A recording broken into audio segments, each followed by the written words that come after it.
ரொம்ப நாளைக்கு அப்புறம்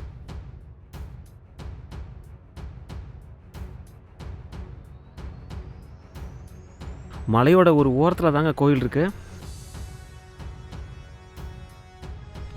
இவரை பார்க்க இவ்வளோ கூட்டமா? அப்படி என்னதாங்க இந்த கோயிலில் இருக்குது? இங்கே பாருங்க, பாறையிலே சாமி இருக்குங்க.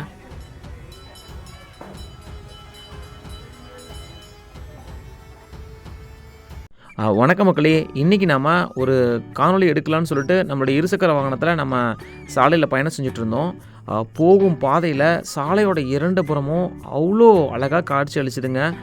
இப்போ கோடை மழை வேறு பேஞ்சதுனால ரொம்ப அழகாகவும் இந்த தென்னந்தோப்புகளும் அதே மாதிரி பாக்கு மர தோப்புகளும் நிறைஞ்சி காணப்பட்டுச்சுங்க.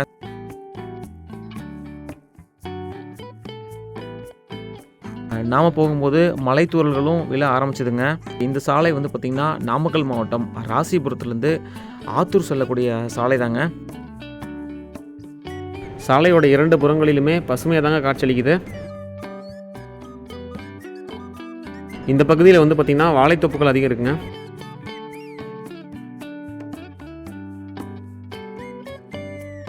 போகும் பாதையில் சாலையோட இடதுபுறமும் சரி வலதுபுறமும் சரி சிறிய சிறிய மலைத்தொடர்கள் வந்து காணப்பட்டுச்சுங்க. இங்கே இருக்கக்கூடிய பலகையில் ஆத்தூர் 37 கிலோமீட்டர்னு சொல்லி போட்டிருக்குங்க. இந்த இடம் வந்து பார்த்திங்கன்னா அருமையான ஒரு இடங்க. 2 புறமும் மலை, நடுவில் வந்து நம்ம சாலை போயிட்டுருக்கு.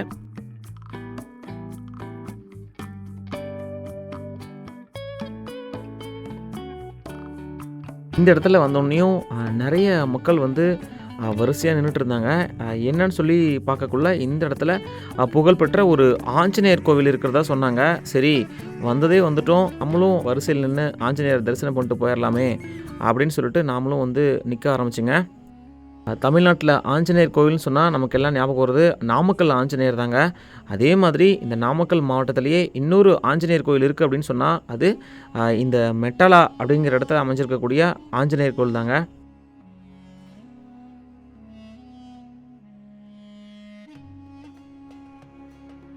முன்னாடி இருக்கிற இடத்துல தான் வந்து இருசக்கர வாகனங்களும் 4 சக்கர வாகனங்களும் நிறுத்துவதற்கு உண்டான இடங்க. இந்த சாலை வந்து ஒரு முக்கிய சாலை இருக்கிறதுனால தொடர்ச்சியான பேருந்து போக்குவரத்து வந்து இந்த கோவிலுக்கு இருக்குங்க.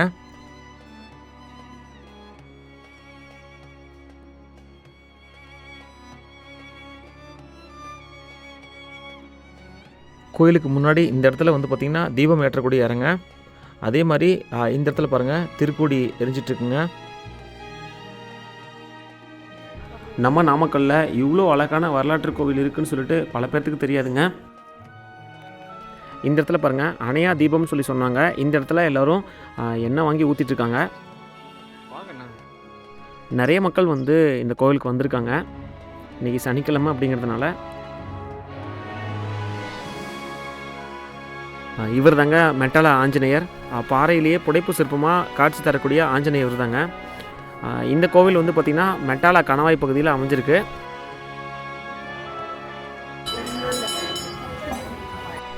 இது வந்து பார்த்திங்கன்னா அன்னதான கூடன்னு சொல்லி சொன்னாங்க. பக்கத்துலேயே இந்த பக்கம் இடதுபுறத்தில் பாருங்கள், இது வந்து விநாயகரோட சன்னதிங்க. நம்ம அவரையும் தரிசனம் பண்ணிடலாம். விநாயகரையும் நான் உங்களுக்கு காமிக்கிறேன். உள்ளுக்குள்ளே வந்து கஜமுகநாதன் கம்பீரமாக காட்சியளிக்கிறாரு. இந்த பகுதியில் போகக்கூடிய வாகனங்கள் எல்லாமே வந்து பார்த்திங்கன்னா ஆஞ்சநேயர் கோயிலில் வந்து நிறுத்தி பூஜை பண்ணிட்டு தான் போகிறாங்க. முன்னாடி பாருங்கள், இது வந்து கிணறு, கோயிலோட கிணறுன்னு நினைக்கிறேன். இந்த பக்கம் வந்து தரிசனம் பண்ணிட்டு வந்த பக்தர்கள்லாம் உட்காந்துருக்காங்க. அந்த அன்னதான கூட முன்னாடி இருக்கிறது.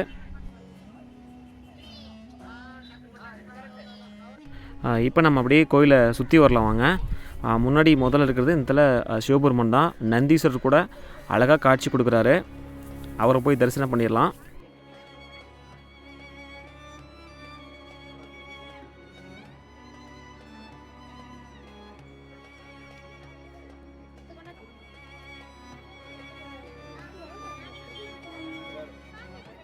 கோயிலை சுற்றியும் பாருங்கள் சாமி சிலைகள் இருக்குது.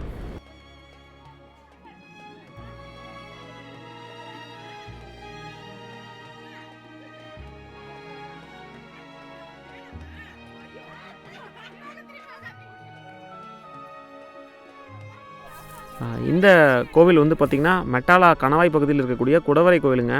அதுவும் ஒரு குடைவரையில் அமைந்த ஆஞ்சநேயர் கோயிலுங்க.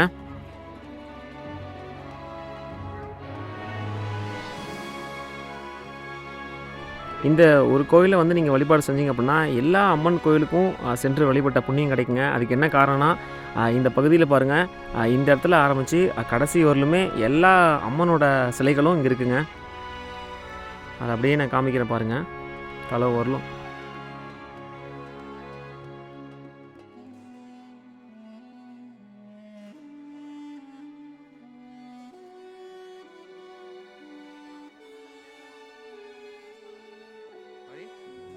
அந்த பக்கம் சிவபெருமான் சன்னதி இருந்துச்சுங்க, இந்த பக்கம் அம்பாள் சன்னதி இருக்குது. அம்பாலையும் நம்ம வழிபாடு செஞ்சிடலாம்.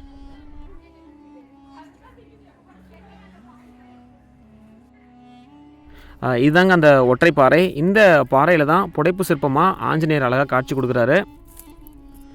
பாருங்கள், மக்கள்லாம் வந்து சாமியை தரிசனம் பண்ணிவிட்டு வந்து பிரசாதம் வாங்கிட்டு இருக்காங்க. நாமளும் போய் அப்படியே பிரசாதம் வாங்கிக்கலாம். கொஞ்சம் பிரசாதம் வந்து பார்த்திங்கன்னா புளிசாதம் தந்துட்டுருக்காங்க.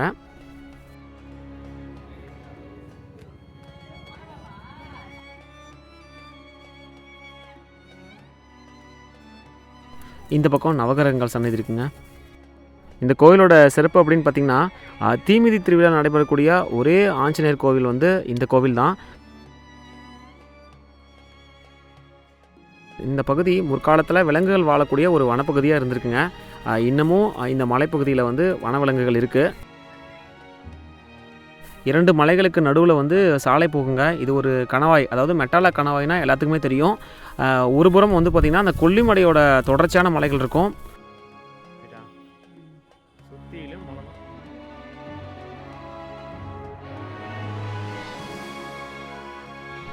இதாங்க கோயிலோட முன்பக்க தோற்றம். பின்பகுதியில் பாருங்கள், அந்த மலை தொடர்கள் பெருசாக தெரியுது. இது வந்து இடதுபுறத்தில். இந்த பக்கம் வலதுபுறம் பாருங்கள், சாலை நடுவில் போயிட்டுருங்களா, இந்த பக்கம் வலதுபுறம் இருக்கக்கூடிய இந்த மலைத்தொடர்கள் வந்து கொல்லிமலையோட தொடர்ச்சியான மலைகள். இந்த பக்கம் வந்து நமக்கு தேவையான பூஜைக்கு தேவையான பொருட்களை வாங்கிக்கலாங்க. அதே மாதிரி இங்கே கழிப்பறை வசதியும் இந்த பகுதியில் அமைஞ்சிருக்குங்க.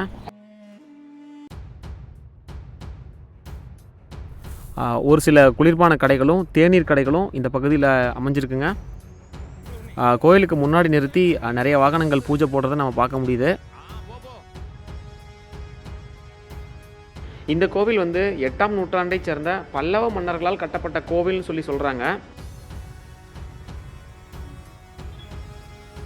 உங்களுக்கு வாய்ப்பு கிடச்சிது அப்படின்னா ஒரு முறையாவது உங்கள் வாழ்க்கையில் இந்த ஆஞ்சநேயரை வந்து தரிசனம் பண்ணிட்டு போங்க.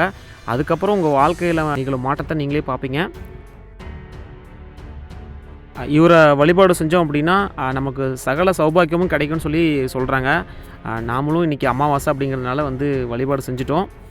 சுற்றியும் வந்து காடுகள் தாங்க காட்சி அளிக்குது. இது வந்து பார்த்திங்கன்னா ராசிபுரம், அதாவது நாமக்கல்லேருந்து சென்னை போகிற எல்லா பேருந்துகளுமே இந்த வழியாக தான் போகும்.